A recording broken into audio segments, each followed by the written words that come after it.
Hi, it's Steve. Today we'd like to show you how to change the dampening pad for the door spring on your dishwasher. It's a really easy repair. Let me show you how we do it. Now, to do this repair, we will need to pull the dishwasher at least part way out of the cabinets. So you may need to disconnect the inlet water supply if your lines are not long enough.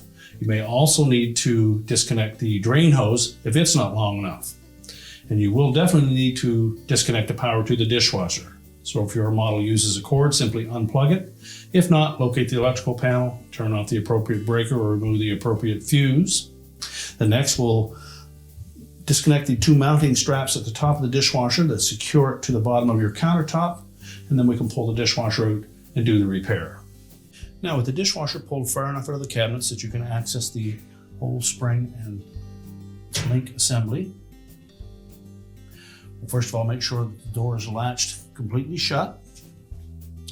And then we're going to take note of where the spring is attached to the adjustable bracket at the base, and then we'll remove that end of the spring.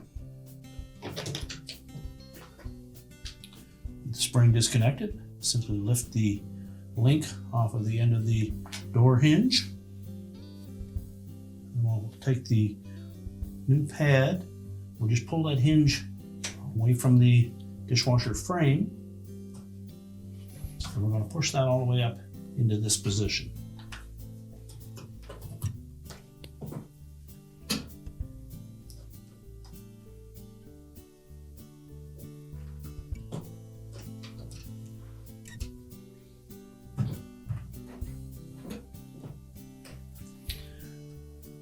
That will eliminate the scraping of metal on metal.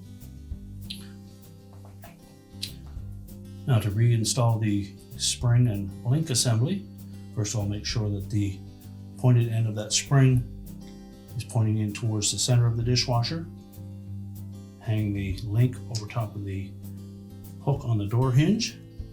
Stretch that spring. Make sure you install it in the same position that you removed it.